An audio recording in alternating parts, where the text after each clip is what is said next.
63세 우체국 집배원의 고백 나이 들수록 친구보다 통장이 먼저 말을 건다. 이 말 조금 씁쓸하면서도 묘하게 현실적이지 않나요? 젊을 때는 사람을 중심으로 세상이 돌아가는 것 같다가도 나이가 들수록 숫자가 말을 거는 순간이 많아집니다. 월급날, 통장 잔액, 연금 예상액, 병원비 그리고 문득 깨닫죠. 아, 이제는 체력보다 자산이 나를 지탱해주는 시간이 오는구나 하고요. 사실 은퇴 준비라는 게 거창해 보이지만 막상 현실에서는 아주 사소한 감정에서 시작됩니다. 언제까지 일할 수 있을까? 아프면 어떡하지? 아이들한테 부담은 안 되고 싶다.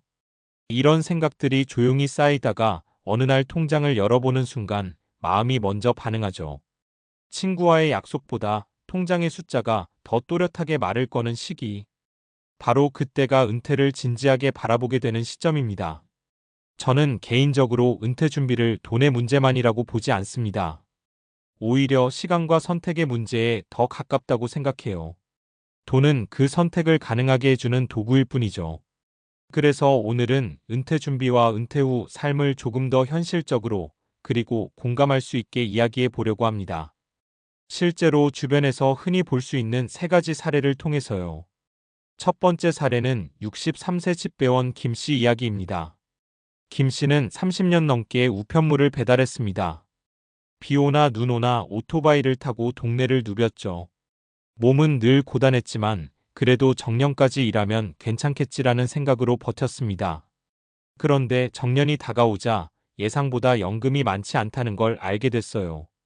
국민연금과 퇴직금을 합쳐도 생활비를 넉넉히 감당하기 어려운 수준이었죠. 김 씨가 가장 크게 느낀 건 준비의 타이밍이었습니다. 한 달에 10만 원만이라도 10년 더 일찍 모았으면 지금 마음이 훨씬 편했을 텐데.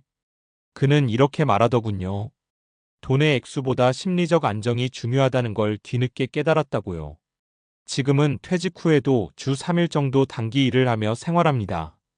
완전히 쉬지는 못하지만 그래도 미리 계산하고 계획을 세운 덕분에 불안감은 줄었다고 합니다. 김 씨의 이야기는 단순합니다. 은퇴 준비는 늦게라도 시작하는 게 맞지만 조금만 일찍 시작하면 삶의 표정이 달라진다는 것. 두 번째 사례는 58세 자영업자 박 씨입니다. 박 씨는 식당을 20년 넘게 운영했습니다. 장사가 잘 될 때는 은퇴는 나중에 생각해도 되지라고 여겼죠. 그런데 코로나 이후 매출이 급격히 줄면서 상황이 바뀌었습니다. 가게를 정리해야 할지 계속 버텨야 할지 고민이 시작됐습니다. 그때 처음으로 자신의 자산과 현금 흐름을 제대로 계산해 봤다고 합니다. 놀라웠던 건 생각보다 준비가 안 되어 있었다는 사실이었어요. 매출은 많았지만 저축과 투자로 연결되지 않았던 겁니다. 결국 박 씨는 가게 규모를 줄이고 생활비 구조를 바꾸는 선택을 했습니다. 동시에 국민연금 외에 개인연금과 소액 투자도 시작했죠. 지금은 돈을 많이 버는 것보다 오래 쓸 수 있게 만드는 게 더 중요하더라고요. 이 말이 인상적이었습니다.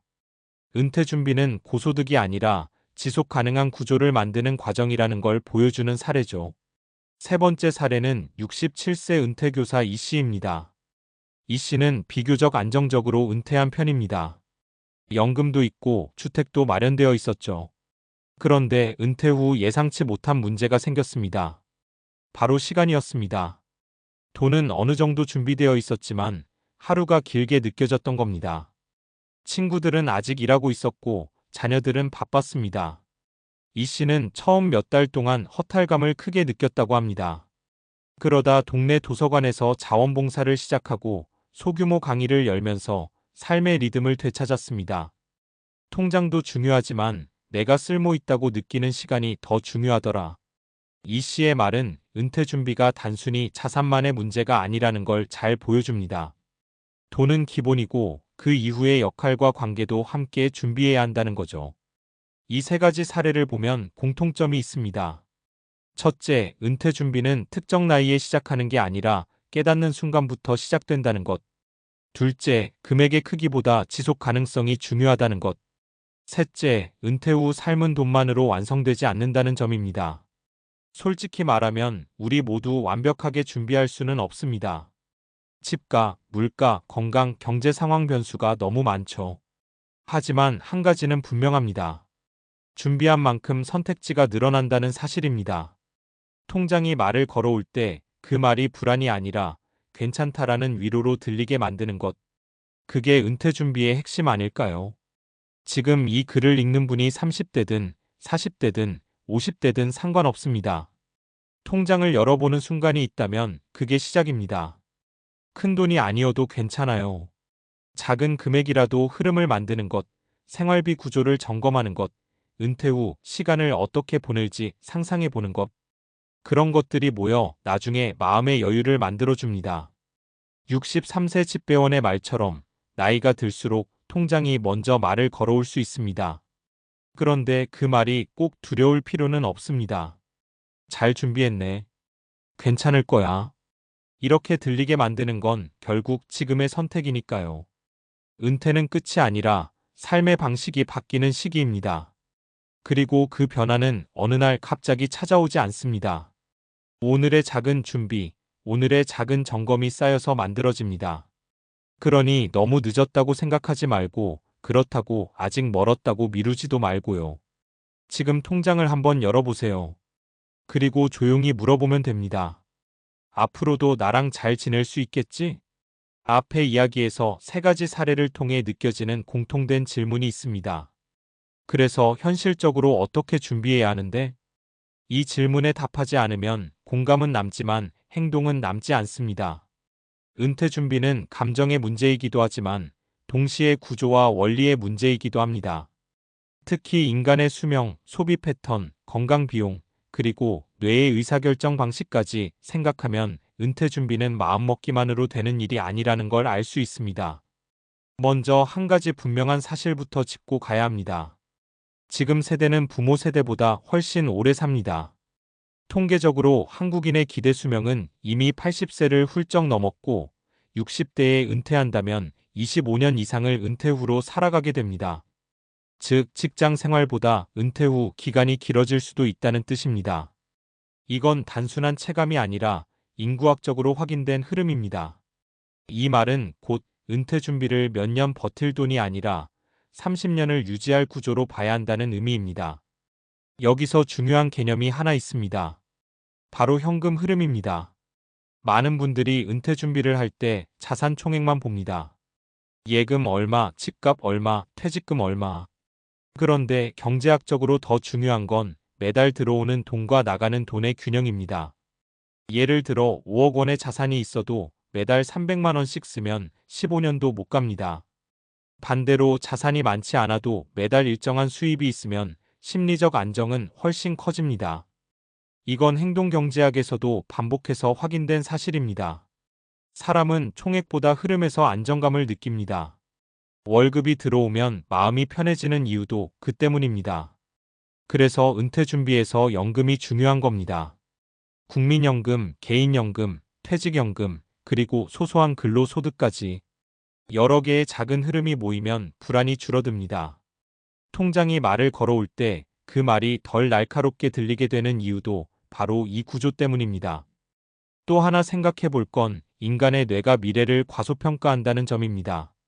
심리학에서는 이를 현재 편향이라고 합니다.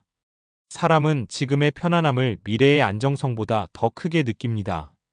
그래서 다음 달부터 저축해야지, 내년부터 준비해야지라는 생각을 반복하게 됩니다. 문제는 시간이 지날수록 준비 기간은 줄어든다는 겁니다. 흥미로운 연구가 있습니다. 같은 금액을 저축하더라도 시작 시점에 따라 결과가 크게 달라진다는 건 잘 알려져 있죠. 그런데 더 중요한 건 금액 차이보다 기간 차이가 훨씬 크다는 점입니다. 복리 효과 때문입니다. 복리는 단순히 이자가 붙는 개념이 아니라 시간이 자산을 대신 일하게 만드는 구조입니다. 예를 들어 매달 20만 원을 30년 동안 모으는 것과 10년 뒤부터 40만 원을 20년 모으는 것은 총 납입액이 비슷해도 결과는 크게 차이납니다. 시간은 돈보다 강력한 자산이라는 말이 괜히 나온 게 아닙니다. 건강도 중요한 변수입니다. 의학적으로 보면 60대 이후 지출이 가장 크게 늘어나는 항목은 여가비가 아니라 의료비입니다. 특히 만성질환 관리 비용이 장기적으로 발생합니다. 여기서 중요한 건 예방입니다. 운동, 식습관, 정기검진 같은 기본적인 건강관리가 결국 경제적 안정과도 연결됩니다. 실제로 건강한 노년을 보내는 사람일수록 의료비 지출이 적고 사회활동을 유지하며 우울감도 낮다는 연구 결과가 많습니다. 즉, 건강관리는 은퇴 준비의 한 축입니다. 돈만 준비한다고 해결되는 문제가 아니라는 거죠. 또 하나 사회적 관계의 문제도 과학적으로 중요합니다. 노년 심리 연구를 보면 은퇴 후 삶의 만족도를 가장 크게 좌우하는 건 소득 수준보다 사회적 연결입니다. 일정 수준 이상의 경제적 안정이 확보되면 그 다음부터는 사람과의 관계, 역할, 활동이 삶의 만족도를 결정합니다. 그래서 은퇴 후에도 작은 일거리나 봉사, 취미 활동이 있는 사람이 훨씬 안정적입니다. 이걸 종합하면 은퇴 준비는 4가지 축으로 정리됩니다.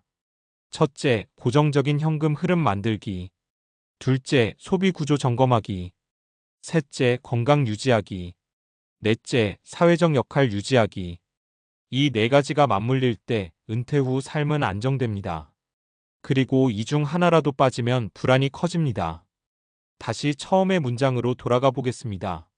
나이 들수록 친구보다 통장이 먼저 말을 건다. 이 말은 단순히 돈이 중요하다는 뜻이 아닙니다. 통장이 말을 건다는 건 결국 삶의 구조가 숫자로 드러나기 때문입니다. 그런데 그 숫자는 지금부터 바꿀 수 있습니다. 아주 조금씩이라도요. 지금 당장 할 수 있는 건 거창하지 않습니다. 내가 은퇴 후 매달 얼마가 필요할지 대략 계산해 보는 것. 현재 소비 중 줄일 수 있는 항목을 확인해 보는 것. 작은 금액이라도 정기적으로 모을 구조를 만드는 것. 건강을 위해 걷기라도 시작하는 것. 은퇴 후 하고 싶은 일을 하나 적어보는 것. 이런 작은 행동들이 모이면 통장이 말을 걸어올 때 그 말의 톤이 달라집니다. 불안하게 묻는 목소리가 아니라 준비하고 있네. 생각보다 괜찮을 거야. 이렇게 들리게 됩니다. 은퇴 준비는 어느 날 완성되는 게 아니라 어느 날부터 덜 불안해지는 과정입니다.